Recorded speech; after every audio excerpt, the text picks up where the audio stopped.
بسم اللہ الرحمن الرحیم۔ السلام علیکم ورحمۃ اللہ وبرکاتہ۔ زبیر خان آپ کو اپنے چینل میں خوش آمدید کہتا ہے۔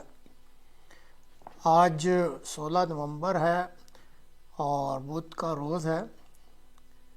آج کے اس پروگرام میں اپنی پسند کا چیف بنانے کے لیے نواز شریف صاحب نے ایک نئی چال چلی ہے، اور اسی طرح پولینڈ پر جو میزائل مارا گیا ہے وہ کس نے مارا، ان دو موضوعات پر آج کا پروگرام ہوگا۔ اب یہ جو باؤجی صاحب یعنی نواز شریف صاحب ہیں، ان کے بارے میں ایک چیز مشہور ہے کہ وہ اپنی ضد کے پکے ہیں، اور جب وہ ایک دفعہ فیصلہ کر لیں تو اس پر عمل ضرور کرتے ہیں۔ اب جی ایچ کیو میں جنرل عاصم منیر جو ہے اس کو چیف بنانے کے حق میں کچھ زیادہ ووٹ نہیں ہیں، یعنی جی ایچ کیو اس حق میں نہیں ہے کہ جنرل عاصم منیر صاحب کو نیا چیف آف آرمی اسٹاف بنایا جائے، لیکن نواز شریف جو کہ باؤجی کے نام سے زیادہ پہچانے چاہتے ہیں، انہوں نے فیصلہ کیا ہے کہ اگر چیف بنانا ہے تو پھر جنرل عاصم کو ہی بنانا ہے۔ اب اپنے اس فیصلے پر عمل کرنے کے لیے بظاہر چونکہ کوئی صورت نظر نہیں آ رہی تھی، انہوں نے ایک غیر معمولی قدم اٹھانے کا فیصلہ کیا ہے۔ اب یہ جو نیا غیر معمولی قدم ہے، اس کے تحت پاک آرمی ایکٹ جو 1952 کا آرمی ایکٹ PAA کہلاتا ہے، اس کے سیکشن 176 یعنی 176 میں ایک سب سیکشن 2 ہے، اور اس کی جو 2A کی کلاز A ہے، اور جو پاور ٹو میک رول سے متعلق ہے، اس میں باؤجی کی ہدایات پر فوری ترمیم کی جا رہی ہے، اور آرمی ایکٹ کے اس سیکشن میں ایک لفظ ریٹینشن کا اضافہ کیا جا رہا ہے۔ اب جب یہ ترمیم ہو جاتی ہے تو اس ترمیم کے ہو جانے کے بعد جو وزیر اعظم ہوں گے ان کو یہ اختیار مل جائے گا کہ وہ براہ راست ایک سادہ سا نوٹیفیکیشن کر کے چیف کے عہدہ کے کسی بھی امیدوار کو ملازمت میں توسیع دے کر ملازمت میں رکھ سکتے ہیں۔ اور سب سے بڑی بات جو ہے کہ اس ترمیم کے بعد وزیر اعظم کے اس قدم کے لیے ان کو کسی بھی قانونی یا آئینی موشگافی کا سامنا نہیں کرنا پڑے گا، اور اس کی ضرورت نہیں رہے گی۔ اس کے لیے CCLC یعنی ایک کیبنٹ کمیٹی ہے جو کہ for disposal of legislative cases پہ کام کرتی ہے، اس کو استعمال کیا جا رہا ہے، اور مختصر الفاظ میں اس کو CCLC کہتے ہیں۔ اب اس میں بھی کام کو آسانی سے پایہ تکمیل تک پہنچانے کے لیے اس کمیٹی میں جو وزیر خزانہ اسحاق ڈار جو کہ رائٹ ہینڈ ہے نواز شریف صاحب کے، اور اسد محمود صاحب کو شامل کر دیا گیا، تاکہ یہ جو ترمیم کرنے کو اور اس کو منظور کرنے میں کسی قسم کی مشکل پیش نہ آئے۔ اور شنید ہے کہ یہ ترمیم فوری طور پہ کی جا رہی ہے، اور اسی ہفتہ مطلوبہ ترمیم کر کے اسے نافذ بھی کر دیا جائے گا۔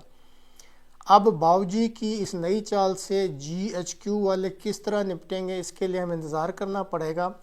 کیونکہ دن بدن چیف کی جو تعیناتی کا معاملہ ہے یہ پیچیدہ اور گمبھیر ہی ہوتا جا رہا ہے۔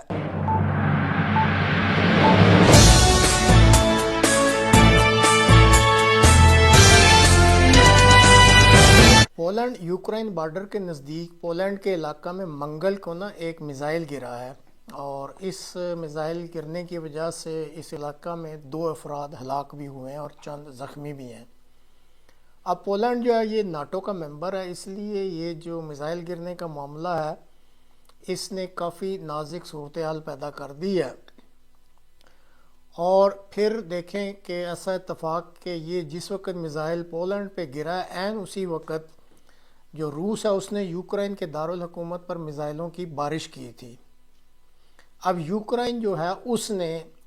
اس جو میزائل حملہ پولینڈ پر کیا گیا، اس کا سارا الزام جو ہے وہ روس پر لگا دیا ہے اور اس کو ذمہ دار قرار دیا ہے،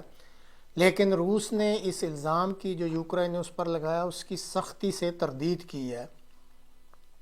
یہ پہلے بھی بتایا جا چکا ہے کہ یوکرین کے صدر جو ہیں ان کی پوری کوشش رہی ہے اس پوری جنگ میں کہ کسی نہ کسی طرح ناٹو اس جنگ میں ملوث ہو جائے، تاکہ ان پہ جو یہ جنگ لڑنے کا بوجھ ہے اس کو کچھ کم کیا جا سکے، لیکن ناٹو ممبران باہر اس الزام لگنے کے باوجود وہ بہت احتیاط سے کام لے رہے ہیں، اور اسی طرح جو ناٹو کے سربراہ ہیں وہ بھی فوری طور پر یوکرین خود پہنچ گئے ہیں، اور اس معاملے کا ہر زاویہ سے جائزہ بھی لے رہے ہیں کہ یہ ڈٹرمن کیا جا سکے کہ یہ میزائل کہاں سے آیا ہے اور کس نے چلایا ہے۔ بہرحال ایک اور بھی جو بات یا شنید سامنے آ رہی ہے یا ایک اور نقطہ نظر جو پیش کیا جا رہا ہے وہ یہ ہے کہ دراصل یہ میزائل یوکرائن نے ہی فائر کیا تھا، اور اس نے جو فائر کیا تھا وہ ایک روسی میزائل جو اس پہ جب حملہ کیا گیا اس کو انٹرسیپٹ کرنے کے لیے